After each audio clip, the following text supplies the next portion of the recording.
तन्हा शामों और सर्द रातों में जिंदगी की तवील राह पे मुझे चलना था।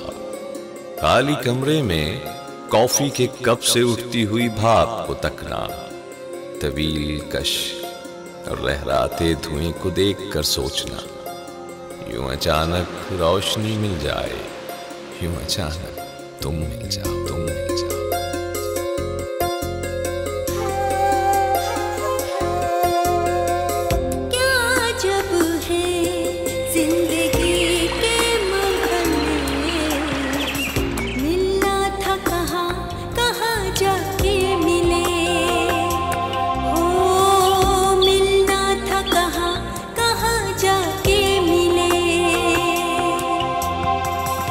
फिर चौंक कर उठ जाना और खिड़की से दूर खला में तकते हुए मुस्कुराना। मगर ख्याल तो ख्याल है, उसको तो आना ही है, और मुझे बस यूं ही जिंदगी गुजारना ही है।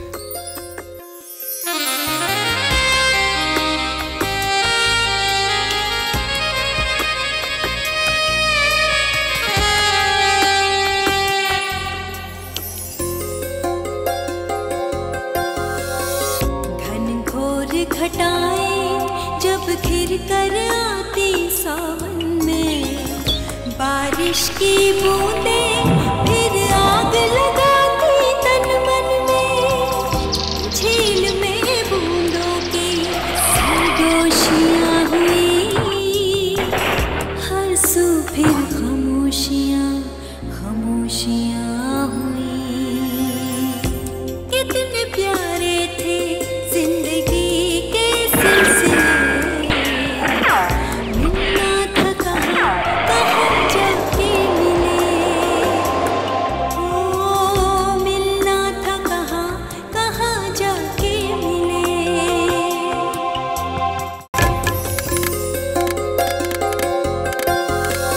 कहाँ जाके मिले।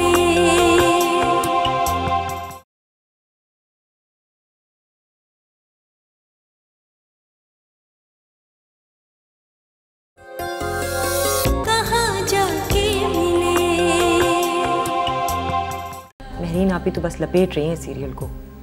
तुम खुद सोचो, रिमेल को हीरो ले लिया है तुम्हारी जगह।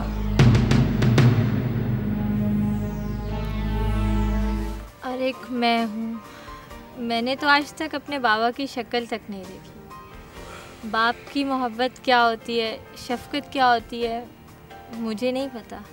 आखिर मुंह दिखाई भी तो देनी है। अरे मुंह दिखाई तो जब दोगे ना, जब मुंह देखोगे। यहाँ तो 2 दिन हो गए मैंने मुंह तक नहीं देखा।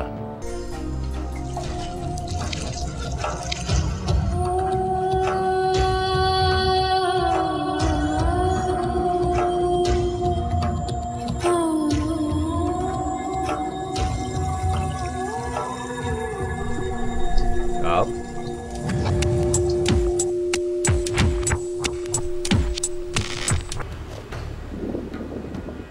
Cut okay, very well done, well done, very well done. Rimmel मेरे ख्याल में तुम्हारा कैरेक्टर एक शरीफ और ईमानदार आदमी का है। तो क्या मैं तुम्हें बदमाश लग रहा हूँ, लुच्चा लफंगा लग रहा हूँ? देख लो, तुम खुद डायरेक्टर हो, टेप रिवाइंड करके अपनी परफॉर्मेंस देख लो। अजीब नॉन प्रोफेशनल किस्म के लोग हैं। 1 घंटे से मैं बुलाया हुआ है और खुद सब लोग गायब हैं। चलो अच्छा है, इस बहाने रिलीफ तो मिला। मैं तो थक गई थी सुबह से सीन कराते कराते। लेकिन इस तरह मुझे फ्रस्ट्रेशन शुरू हो जाती है। देखो मैं काम करने आता हूँ, मेरा जी चाहता है कि आए बंदा काम करे, फारिग होकर घर चला जाए। देखो एक एक्टर जो है ना, उसकी एक पर्सनल लाइफ भी होती है। अब ये थोड़ी है कि आप सुबह से लेकर रात तक सीन ही करवाते रहे। अब 4 सीन है और उसमें इतना लंबा लंबा गैप, मेरी समझ से तो बाहर है। चलो अब गुस्सा थूक भी दो, मुझे तो भूख लग रही है, चल के कुछ खाते हैं। नहीं, मैंने तो पहले वेट गेन कर लिया और इन रिकॉर्डिंग्स की वजह से मैं जिम नहीं जा पा रहा। मैं तो कुछ नहीं खाऊंगा। कम ऑन, हल्का फुल्का खाने से तुम्हारा वेट बढ़ नहीं जाएगा। चलो तुम्हें भूख लग रही है, आ जाओ।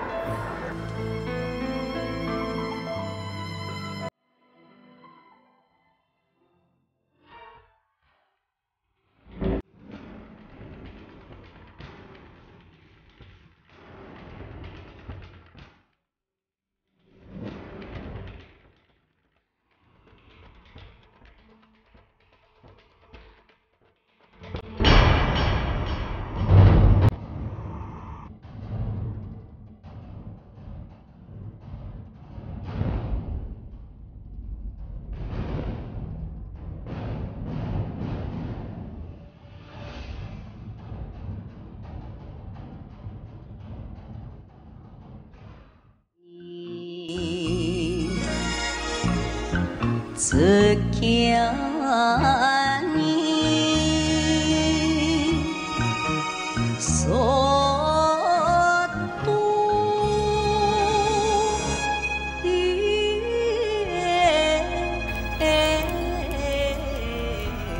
जी, अब पहचानने की कोशिश कीजिए, जहन पे जोर देके बताइए कि आपने मुझे पहले कहाँ देखा है और मैं आपकी लगती क्या हूँ?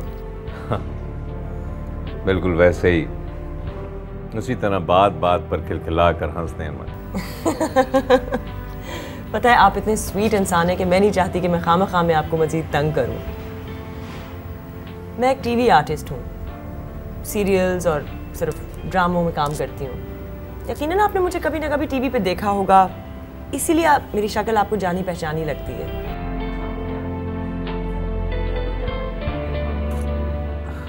हाँ, मुझे याद आ गया, आप गालिबन शीना हैं। करेक्ट। देखिए मैंने आपका मसला हल कर दिया ना, वरना आप परेशान रहते। कहाँ गई मानूस सी लड़की, मुझे परेशान कर गई।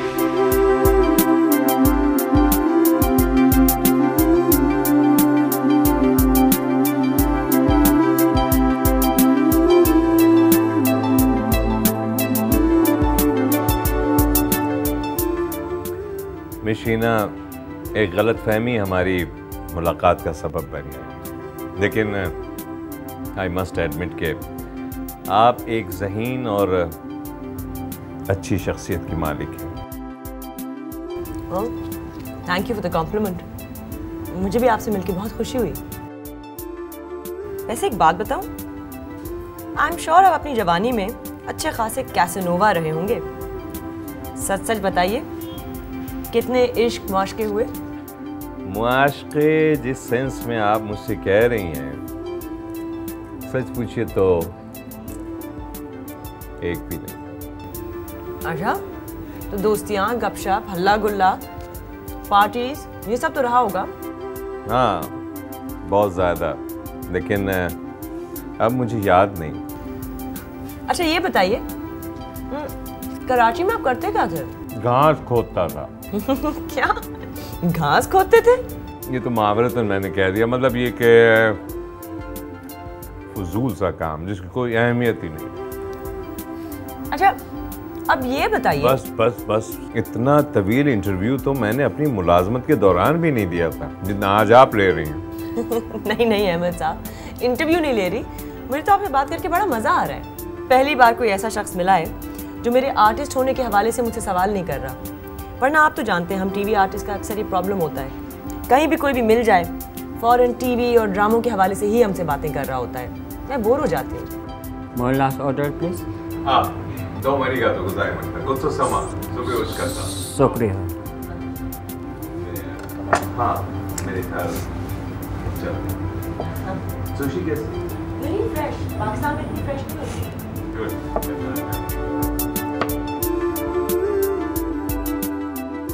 नजीब साहब, आप तो भाई शेख साहब तो बजिद हैं कि भाभी उनके यहाँ खाने पे आ जाएं। नहीं, वो अवॉइड करती है अजनबी लोगों के घर जाना। देखिए उमर साहब, शेख साहब ही साइनिंग अथॉरिटी हैं। कहाँ जाके मिले,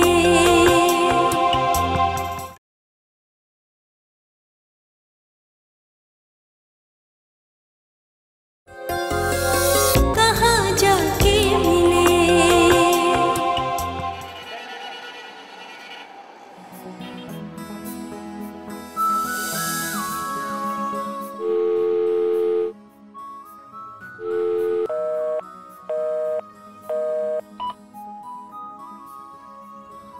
इस लड़की ने मेरा फोन काट दिया। हाँ,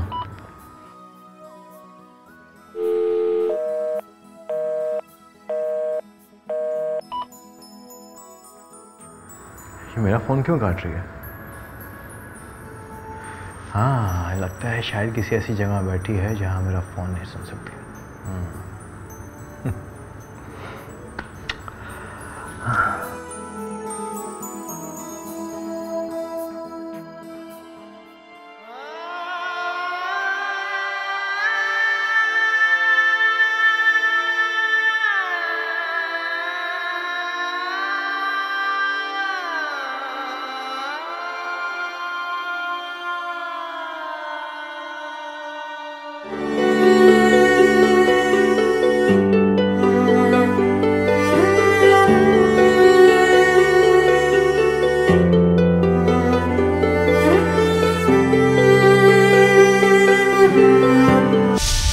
आप क्या कह रहे हैं? दरअसल महरीन साहिबा टीवी आर्टिस्ट हैं और शेख साहब को आपकी बीवी के ड्रामे बेहद पसंद हैं। नजीब साहब, आप तो भाई शेख साहब तो बजिद हैं कि भाभी उनके यहाँ खाने पे आ जाएं। नहीं, वो अवॉइड करती है अजनबी लोगों के घर जाना। देखिए उमर साहब, शेख साहब ही साइनिंग अथॉरिटी हैं। एक बार रिक्रूटिंग का लाइसेंस मिल गया ना तो मज़े आ जाएंगे और आप ठाठ से दुबई में ऑफिस खोलकर बैठ जाइएगा और फिर मेरे बंदे यहाँ से आपको बंदे पे बंदे भेजते रहेंगे, कोई फिक्र की बात नहीं। और लाख रुपया प्रॉफिट तो कहीं नहीं गया, सारे अखराजात निकाल कर। ये मेरी जिम्मेदारी, 10 से 15 बंदों की जिम्मेदारी तो मैं ले सकता हूँ।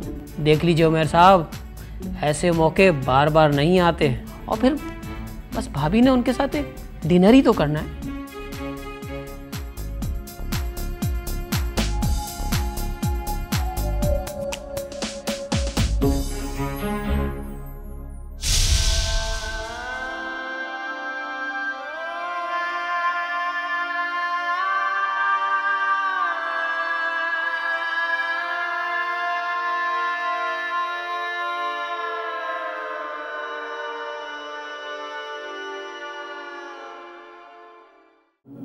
बस हाँ हाँ हाँ, इंशाल्लाह ठीक हो जाऊंगा जब तक।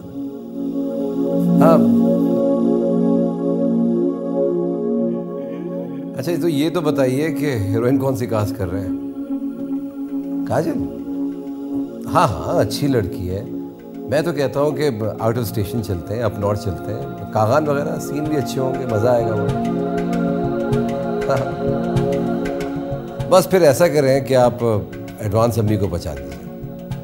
हाँ भाई, मेरी तरफ से डन समझिए। अरे भाई, आपसे एडवांस दे रहा हूँ, इससे ज़्यादा क्या आपको गारंटी दूँ? ओके जी। हाँ, क्या हुआ शीना?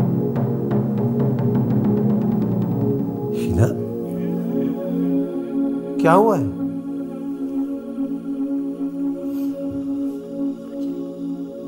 रो क्यों रही हो? कुछ नहीं, बस तुम जल्दी से ठीक हो जाओ।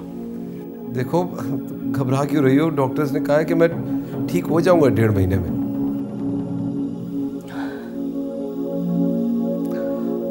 आई नो तुम बहुत परेशान हो मेरी वजह से। I'll be fine.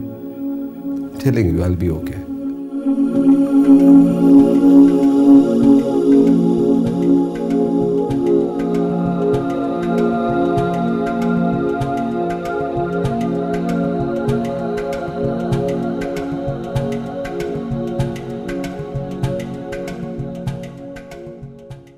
नाराज?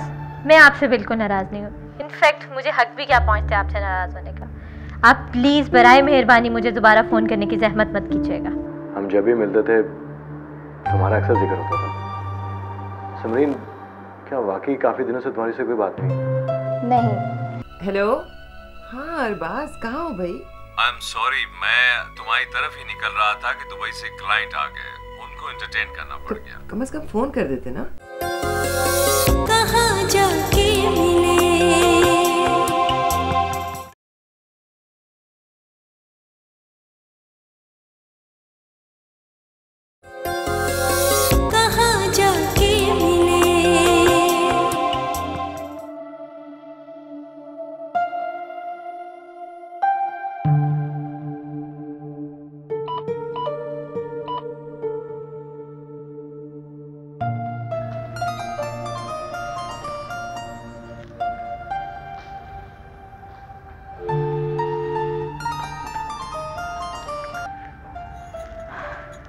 जब एक शख्स आपसे बात करना नहीं चाहता तो आप क्यों बार बार कॉल कर करके उसकी ज़िंदगी अजाब बना रहे हैं? ईशा, मुझे मेरा कसूर तो बताओ। आखिर कौन सी वजह थी जिस वजह से तुम मुझसे नाराज़ हो गई हो? नाराज़? मैं आपसे बिल्कुल नाराज़ नहीं हूँ। इनफैक्ट मुझे हक भी क्या पहुँचता है आपसे नाराज़ होने का। आप प्लीज़ बराए मेहरबानी मुझे दोबारा फ़ोन करने की जहमत मत कीजिएगा। ईशा प्लीज़।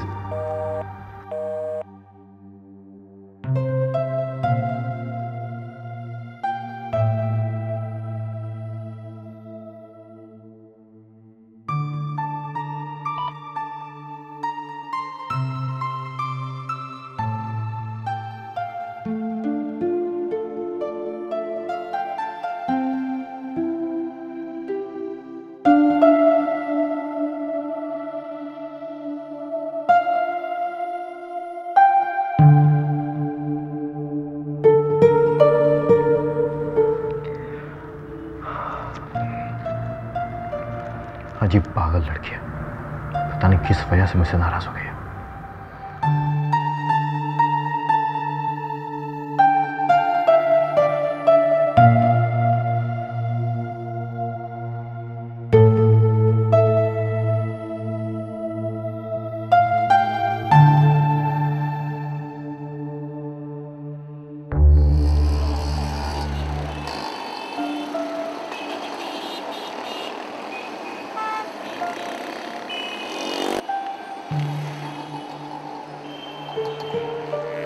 समझ में नहीं आता कि आखिर ईशा को क्या हो गया। तो मैं क्या कह सकती हूँ? तुम्हारी इस बारे में उससे कोई बात नहीं?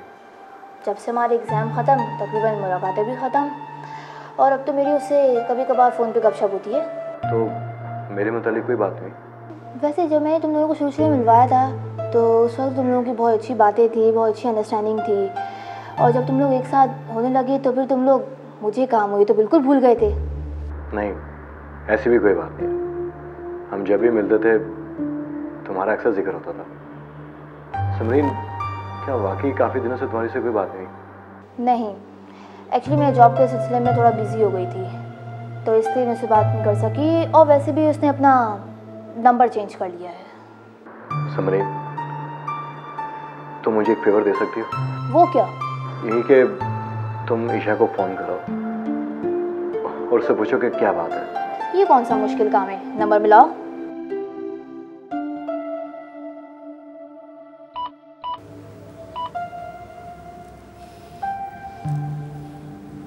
माफ कीजिए, आपका राब्ता विधायक के नंबर से नहीं हो सकता।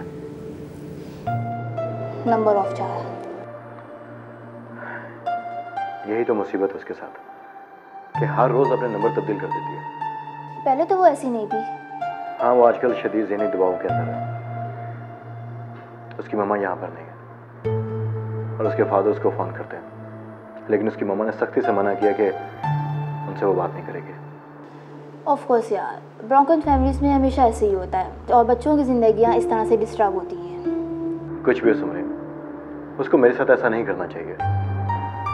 तुम प्लीज़ उसके घर जाओ, उससे बात करो, ये तो मालूम करो कि आखिर उसने अपना रवैया क्यों तब्दील किया, किस वजह से वो मुझसे नाराज़ है।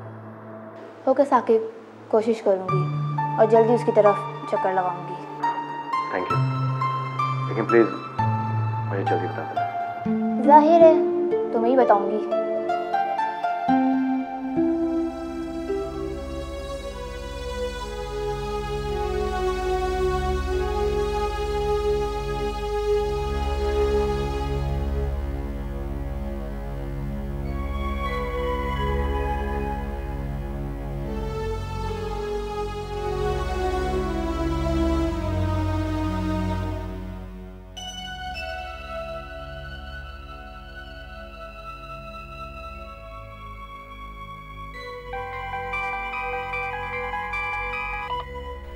हेलो, हाँ अरबाज, कहाँ हो भाई?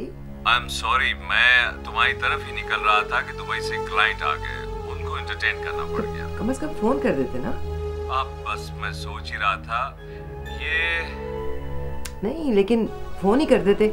मैं ड्राइवर को तुम्हारी तरफ भेज रहा हूँ। Okay, all right. हाँ हाँ, आई एम रेडी।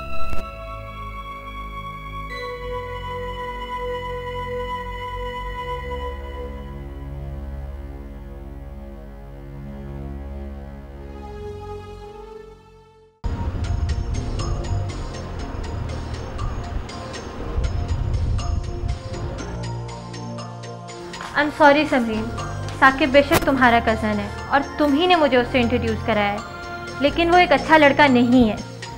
लेकिन क्यों? एक तरफ तो वो मुझसे मोहब्बत का इजहार करता है और दूसरी तरफ वो दूसरी लड़कियों में इन्वॉल्व है। ये तुम्हारा वहम है ईशा, साकिब ऐसा लड़का हो ही नहीं सकता। वो एटलीस्ट मुझसे झूठ नहीं बोल सकता। पहले तो वो सिर्फ मुझसे तुम्हारी बातें करता था, जब से वो तुमसे दूर गया है वो बहुत अपसेट है। झूठ फरेब समरीन, मैंने खुद अपनी आंखों से उसे किसी के साथ देखा है। मुमकिन है, हो सकता है वो कोई आर्टिस्ट हो, और आर्टिस्टों के दरमियान तो ऐसा सब चलता है। मैं तुमसे ज़्यादा इन आर्टिस्टों को जानती हूँ। मेरी मम्मा आर्टिस्ट थी, मैं बचपन से देखती आ रही हूँ। मैंने तो आज तक किसी आर्टिस्ट को इतना बेतकल्लुफ़ नहीं देखा कि मेरी मम्मा का हाथ पकड़ के खींचा चला जा रहा हो। अब ज़माना बदल गया है, पहले कुछ था अब कुछ है। समझीन, ज़माना बदलने का ये मकसद नहीं है कि मैं किसी ऐसे बंदे से मोहब्बत कर लूँ जो फ्लर्ट हो। शायद तुम्हें ये बात अच्छी ना लगे, लेकिन मैं इस मामले में बहुत कंजर्वेटिव हूँ। मैं जिस बंदे से प्यार करती हूँ उसके साथ 100% लॉयल रहती हूँ, और यही चाहती हूँ कि वो भी मेरे साथ 100% लॉयल रहे। साकिब, ऐसा नहीं हो सकता, तुम मेरी बात मान लो, तुम सिर्फ उसे एक बार प्लीज़ मिलो। अगर वो गलत होगा ना तो मैं खुद तुम्हारे सामने उसको सुनाऊंगी। ओके।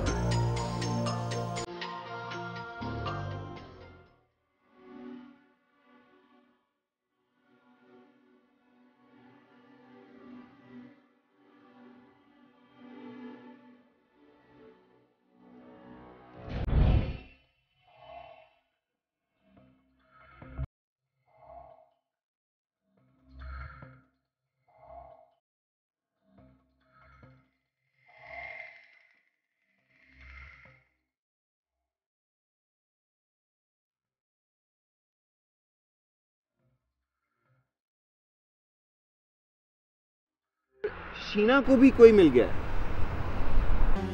मेरे और उसके दरमियान में काम के अलावा कोई ऐसी बात नहीं है। ईशा, आई थिंक साकिब तुमसे झूठ नहीं बोल रहा। लेकिन ये हंस कर उससे बातें कर रहा था।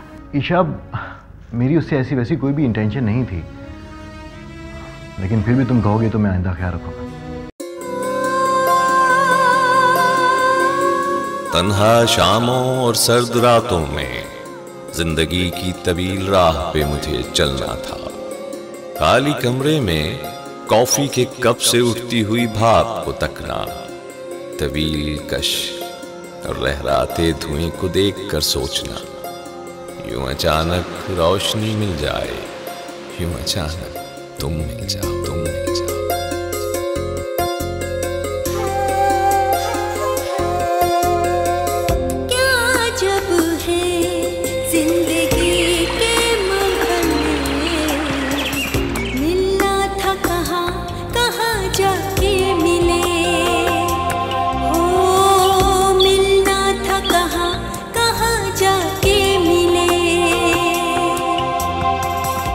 फिर चौंक कर उठ जाना और खिड़की से दूर खला में तकते हुए मुस्कुराना।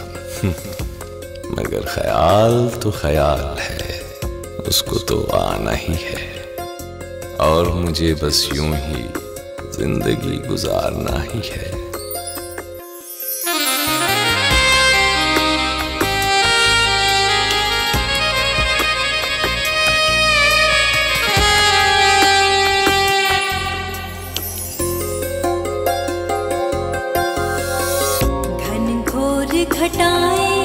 जब घिर कर आती सावन में बारिश की बूंदें, फिर आग लगाती तन मन में, झील में बूंदों की सरगोशियां हुई, हर सू फिर खामोशियां खामोशियां हुई।